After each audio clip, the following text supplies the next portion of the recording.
Assalamualaikum warahmatullahi wabarakatuh teman-teman. Selamat datang di channel Recovido Roastery. Nah, hari ini kita akan membahas tentang mesin grinder teman-teman. Karena dari kemarin kita udah berbicara mengenai mesin roasting, tentunya kita harus punya mesin grinder juga teman-teman untuk mendukung ya usaha industri kopi yang akan kita jalani teman-teman. Nah, untuk mesin grinder sendiri, saya pribadi menggunakan mesin yang biasa digunakan untuk penepung teman-teman. Kenapa seperti itu? Karena saya pengen teman-teman yang biasa menikmati tubruk, jadi bubuknya itu hasil gilingannya itu bisa sehalus tepung teman-teman. Tapi kalau misalkan yang grinder yang punya kopi itu nggak bisa sehalus tepung. Nah, contohnya seperti yang ini nih, N600 N70 itu kan nggak bisa sehalus tepung. Nah, kalau yang mesin ini bisa sehalus tepung.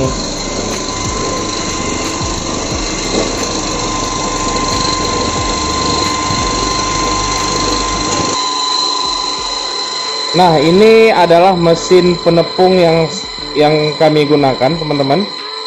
Jadi bisa sehalus tepung seperti ini.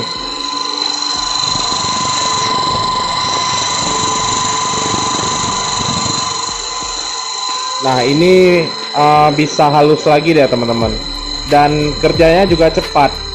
Sekitar untuk 10 kg itu bisa selesai dalam waktu 8 menitan lah kurang lebih. Kalau halus 10 menit lah, berarti 1 kilo untuk 1 menit, 1 menit untuk 1 kilo ya. Nah, hasilnya seperti ini teman-teman. Nah, jadi teman-teman, ini bisa sehalus tepung dia ya. Jadi kan nggak semua orang pengen nikmatin pakai mesin. Tapi kalau pakai mesin nggak bisa juga terlalu halus seperti itu teman-teman. Tapi kalau untuk buat di rumah seduh biasa itu enaknya dia yang sehalus tepung. Jadi bubuknya bisa turun ke bawah semua dan ekstraksinya bisa lebih sempurna dia teman-teman. Jadi lebih terasa kopinya. Nah, ini harganya cukup terjangkau teman-teman. Dulu saya belinya di harga 2 juta. Kalau ada mata pisau yang patah, harga mata pisaunya itu sekitar 200.000 apa 150 ribuan lah kalau nggak salah. Dan itu dapatnya sepasang teman-teman. Nah, jadi kalau saya sarankan, kalau untuk teman-teman yang mau membuka industri kopi, itu teman-teman harus punya 2 mesin grinder ya, minimal. Yang ini satu yang bisa sehalus tepung, kemudian yang ini nih untuk yang biasa nih untuk nyeduh-nyeduh kan, nanti ada calon pembeli bisa buatin V60, makanya harus ada ini juga. Atau ya beli yang N70 lah biar awet ya, biar tahan. Nah, ini teman-teman agak kasar. Jadi kalau misalkan mesin yang ini nih bisa di setel kasar, bisa di setel sehalus tepung juga. Tapi kekurangannya adalah mesin yang hijau ini nih, dia dia ini nggak ada nomornya. Jadi kalau kita mau halusin, kita main feeling aja gitu, ngelihat oh ini udah halus ya udah kayak gitu. Tapi kalau misalkan yang ini kan ada nomor nih, jadi dia bisa konsisten. Nanti ada yang pesan di ukuran medium, ukuran fine medium, ada coarse gitu kan.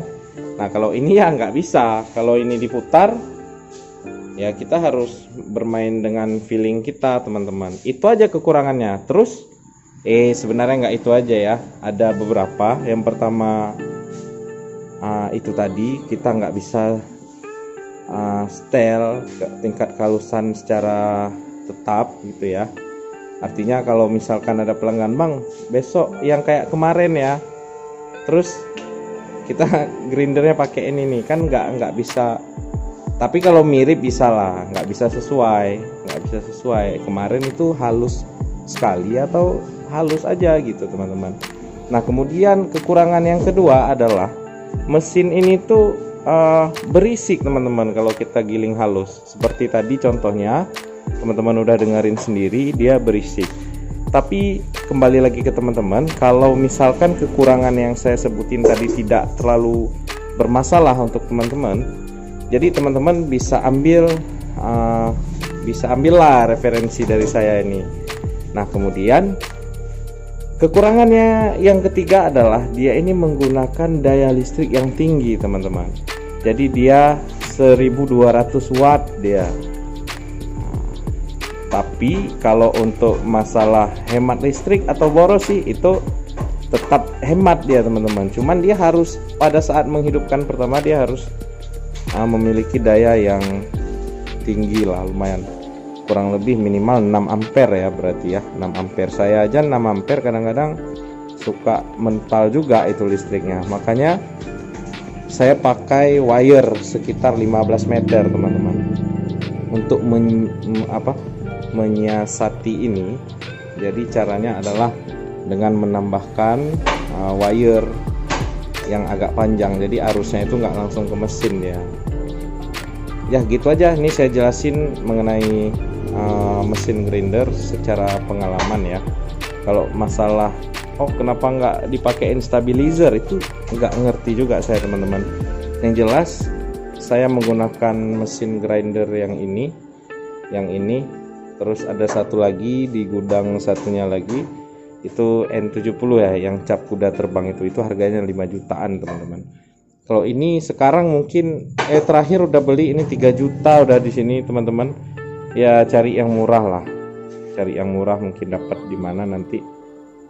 Kalau nggak dapat ya kita bantu beli di sini. Tapi di sini karena di ujung kan, di Aceh, jadi barang di Aceh tuh agak-agak tinggi sedikit, agak lebih tinggi dia harganya. Nah oke teman-teman, itu aja untuk malam ini kita sharing masalah mesin grinder ya. Jika ada pertanyaan silahkan ditinggalkan di kolom komentar teman-teman. Jangan lupa like, share video ini, mana tahu bermanfaat buat teman-teman yang mau membuka industri kopi teman-teman ya. Jangan lupa pokoknya tanyain aja lah, kita sharing ya di kolom komentar. Terima kasih teman-teman atas perhatiannya. Wassalamualaikum warahmatullahi wabarakatuh. Yang 100 P, yang 200 gram 2 piece, terus yang 250 gram 8 piece. Oke. Habis itu ada roasting 2 kilo, nanti long berry ya.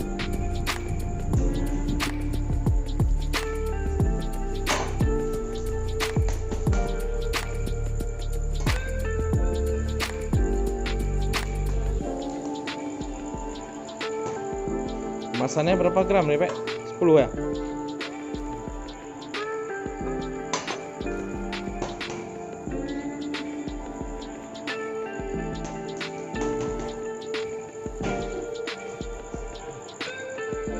Nah seperti ini kurang lebih industri kecil kami teman-teman, dengan kopi yang sudah disortir tentunya.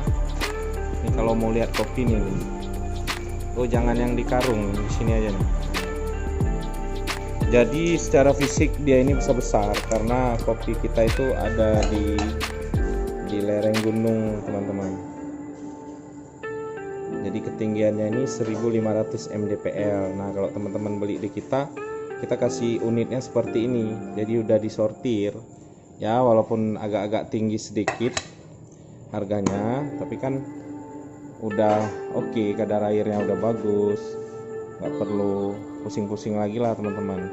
Rasanya juga jos kok.